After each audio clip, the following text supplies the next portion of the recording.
Tão popular no nosso meio, sempre que se fala em balão cargueiro, é unânime a opinião de todo mundo que os Truffes, o modelo inspirado nos balões de balonismo, são o modelo ideal.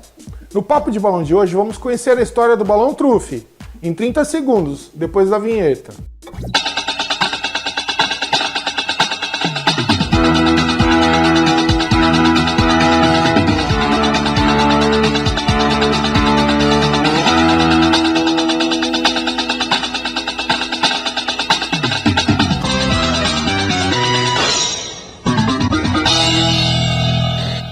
Fala, amigos da arte, meus amigos. Depois que eu inventei essa coisa de contar histórias, a cada pauta é um desafio novo e, em muitos casos, uma verdadeira missão impossível.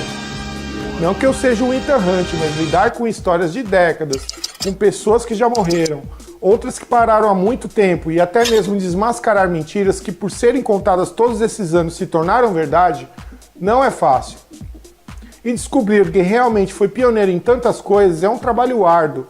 Tem que ser persistente, garimpar e, acima de tudo, ter muita responsabilidade e credibilidade para eternizar nesses vídeos o legado de muita gente. No caso dos Truffes, descobrir como era antes, quem o criou, quem lhes deu esse nome foi difícil, mas vou contar a vocês o que eu consegui descobrir conversando com muitas pessoas. Conta, o que fala? Eu apurei muitas versões e através delas poderão ver que o famoso molde que todos gostamos teve várias mentes criativas responsáveis pela sua criação.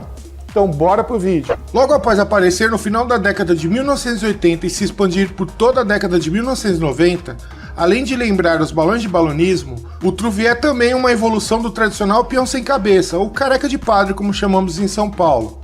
No balonismo esportivo e turístico, ele é conhecido apenas por envelope. Poxa, podia ter um nome melhorzinho, né? É verdade. E os balões que conhecemos como recortes de Special Shape. E o Brasil é o segundo país no mundo na quantidade de balões deste tipo fabricados, e todos são feitos com nylon costurado. O nylon é uma fibra têxtil sintetizada em laboratório que faz parte da classe dos polímeros.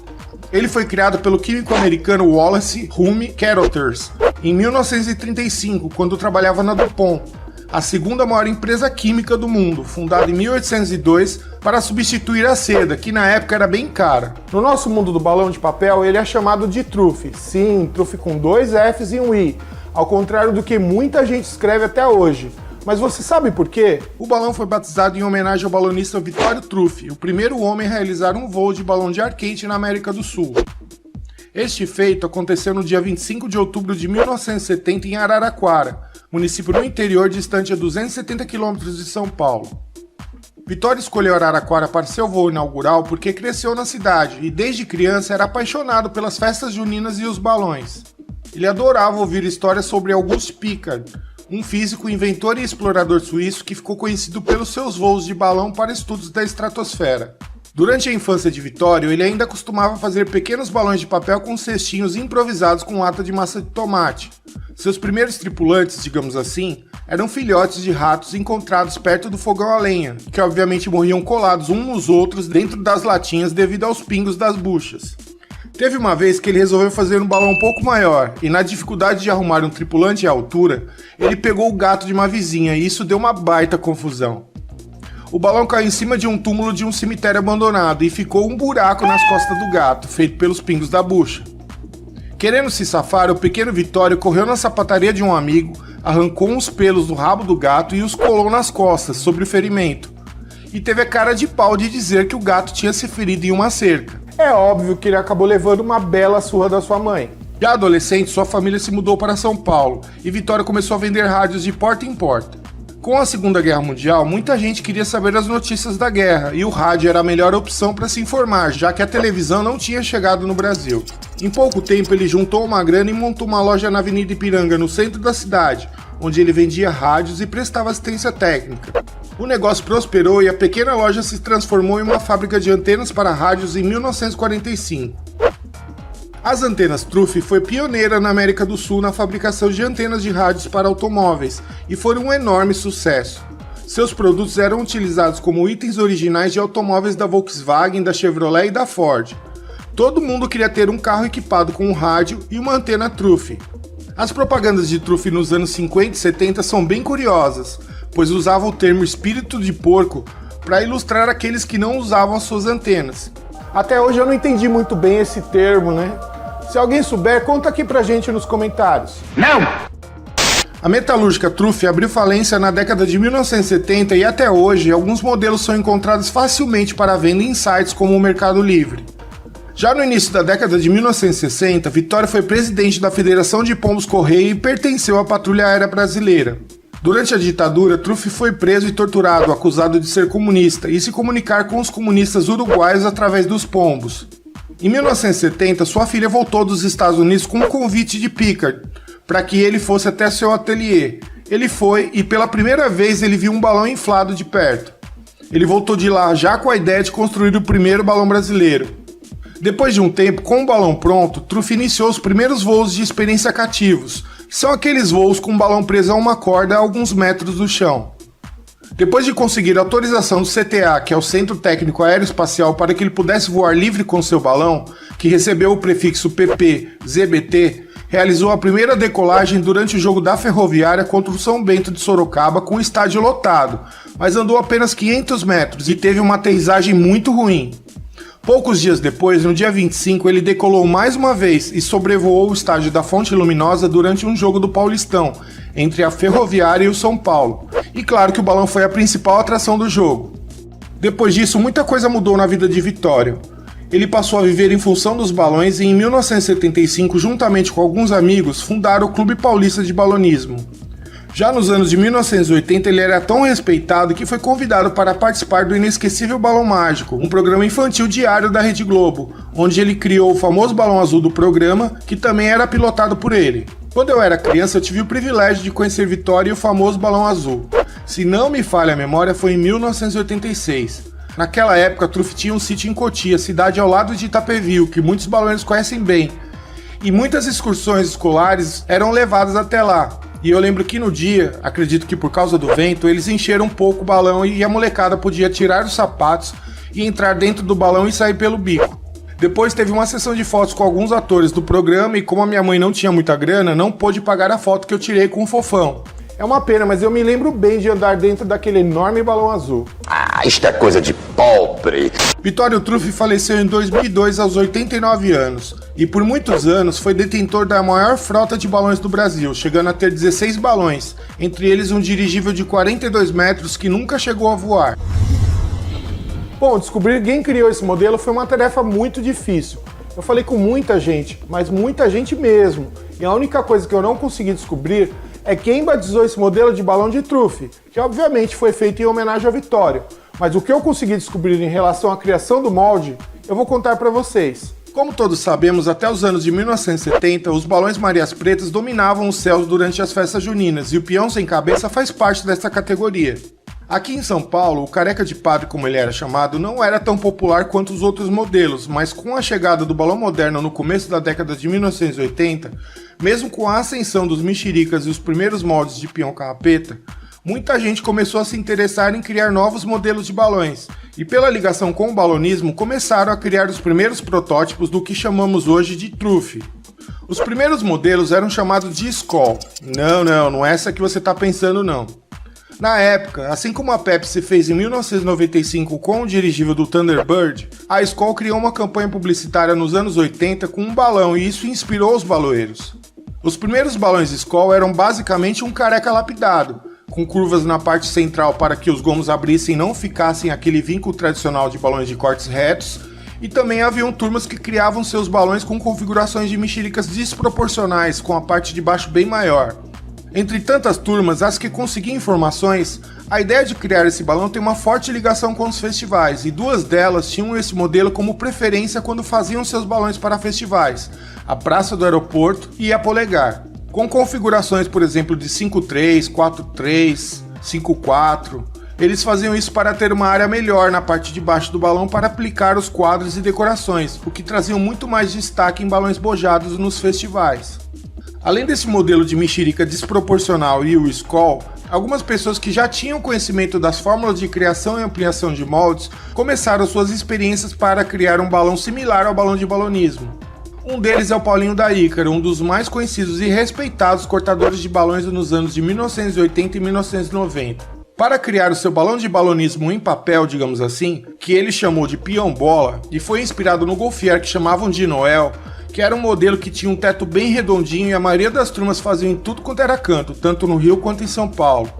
Ele colocou pregos na parede e com a ajuda de varetas e barbantes foi montando a silhueta, que nada mais era que uma coxinha de cabeça para baixo.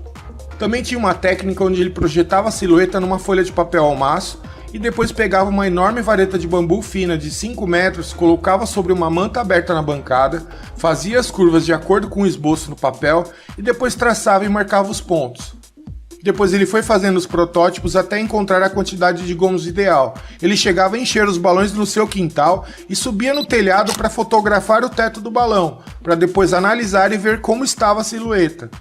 Após encontrar a silhueta ideal e a quantidade de gomos perfeitas, ele fez mais alguns protótipos para ver quanto tinha de empuxo, de força daquele novo modelo.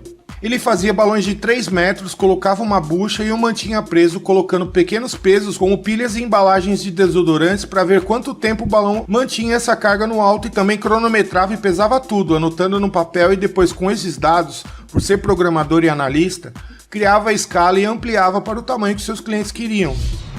Nessa mesma época, um baloeiro que trabalhava no Banco do Brasil como calculista começou a revolucionar o mundo do balão quando começou a utilizar programas de computador para substituir os complexos cálculos que a galera fazia na mão.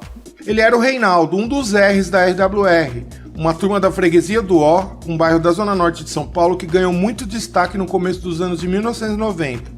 Junto com os amigos Robertinho e Wilson, ele foi o principal criador dos projetos da turma.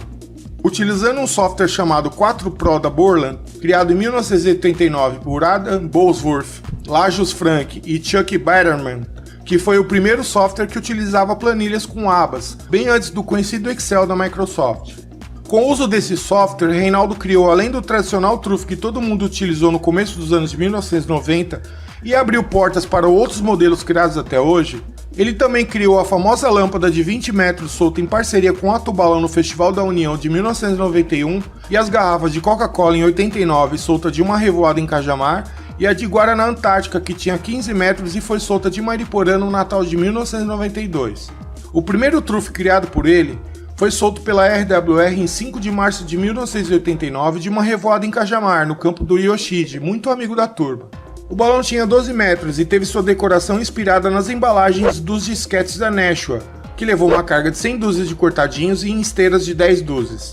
Logo depois, também de Cajamar, na manhã de 16 de julho, soltaram seu segundo trufe, um listrado simples em vermelho e branco que tinha 8 metros e também subiu com cortadinhos.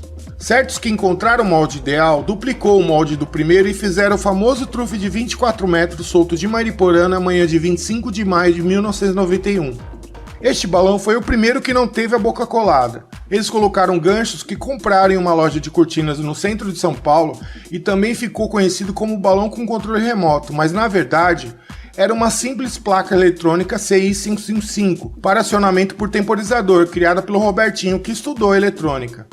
Mas o que é um CI555 ou circuito 555? Resumindo, o 555 foi criado pelo engenheiro Hans Kamen-Zinn em 1970 e funciona como um disparador. Quando ele recebe um sinal no gatilho, é gerado um pulso de duração específica na saída. Para você não queimar os seus neurônios e resumindo, basta programar um tempo e ele dispara um pulso elétrico que aciona o pavio. Saindo da Zona Norte e voltando para a Zona Leste, outro baloeiro que também se espelhou no Golfier para criar o seu trufe foi o Nenê da Turma da Emenda, que chamou seu modelo de balão de bolinha. Os bolinhas do Nenê, que tinham um pouco mais de 7 metros, fizeram muito sucesso, e 2 deles são lembrados até hoje, como o primeiro balão do Ayrton Senna solto em dezembro de 1988 de uma revoada no Recanto da Pamonha, e o que levou a famosa bandeira em homenagem aos balógrafos em 1990 de Mariporã.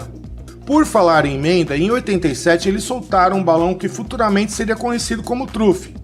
Mas a ideia do Neno era apenas de criar um balão no formato da Azteca, a bola oficial da Copa do Mundo realizada no ano anterior no México. Então nem vamos considerar uma tentativa de criar um molde inspirado nos balões de balonismo, por mais que o formato seja o mesmo. 1989 foi sem dúvidas um ano de expansão dos trufes.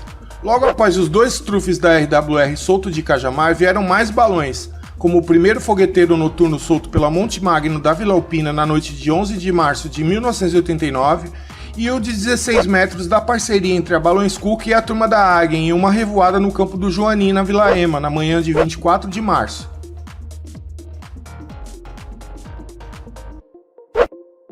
Já em 1990, Alemão e companhia, que tinha recentemente retornado ao seu nome original, que era Vagalume, soltou do campo do Fumeirão seu primeiro trufe, que parecia mais um modelado e tinha uma decoração inspirada na Copa do Mundo, que começou dias antes, e subiu na manhã do dia 10 de junho, dia da estreia do Brasil, que ganhou da Suécia na Copa da Itália.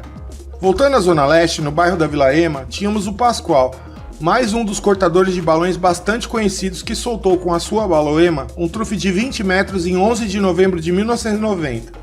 Na época, um integrante da turma chamado Caetano era piloto de balão e muita gente o conheceu na tentativa de soltura do peão de 50 metros da Baloema em parceria com a Guerreiros da Paz de Campinas em 18 de junho de 1992 em Sorocaba, quando o único balão que subiu, digamos assim, foi o dele.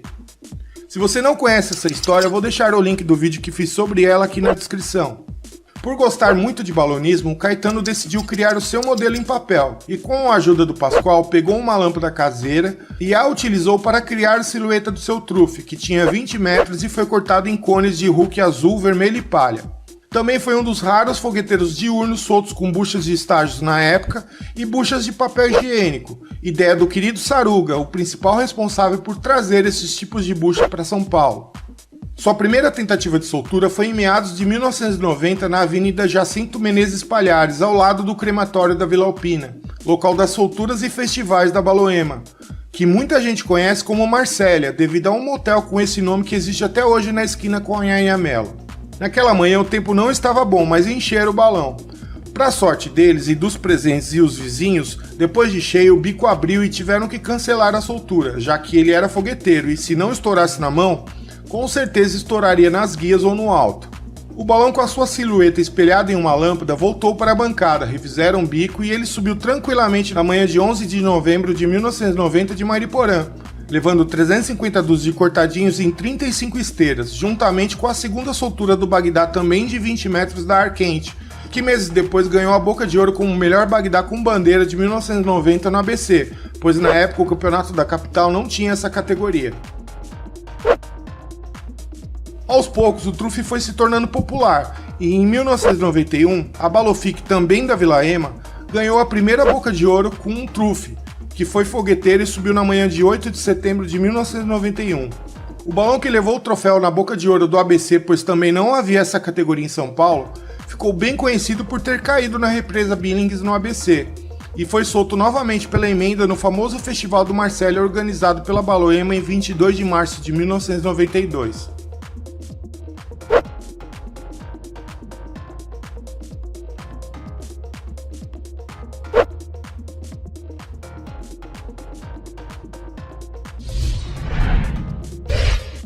Já no Rio de Janeiro, os primeiros trufes, que eram chamados de mágicos, alusivos ao balão azul de Vitória, o balão mágico, começaram a aparecer em 1990 em tamanhos menores, e o primeiro trufe de destaque a subir foi o 30 metros do Carlinhos com a Bangu Rio, o famoso balão do Lorival, que também já contei a história e vou deixar o link aqui na descrição.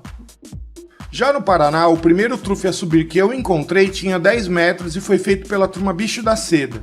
Ele foi solto com 40 dúzias de cortadinhos e uma bandeira em 7 de abril de 1996. E de destaque mesmo que eu encontrei só apareceu em 2002, que foi o trufe de 26 metros fogueteiro da Nova Arte. Em relação aos balões paranaenses, meu acervo dos anos de 1990 e começo da década de 2000 não é muito completo. E se alguém tiver algum balão mais velho do que esses, conta aqui pra gente nos comentários. É isso, meus amigos, eu espero que tenham gostado desse trabalho que foi árduo e muito longo, mas acredito que consegui trazer um pouco de como tudo começou e dar os créditos aos responsáveis pela criação deste modelo de balão tão querido e utilizado nos dias de hoje.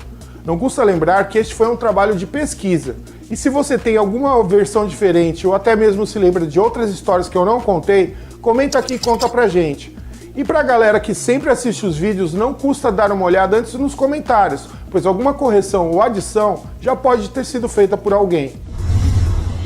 Se você gostou e estiver vendo pelo computador ou pelo celular, já deixa um like aqui no vídeo e se inscreva no canal. Agora, se estiver vendo pela TV, pega o celular, aponta a câmera para o QR Code aqui em cima, que você vai ser levado direto para o nosso canal e já no link de inscrição. Fazendo parte do Clube da GB, sempre que eu publicar um vídeo novo, você vai ser avisado e poderá conferir em primeira mão mais uma boa história sobre o nosso querido mundo do balão. Um abraço bem sentado e um beijo a todos. Tchau!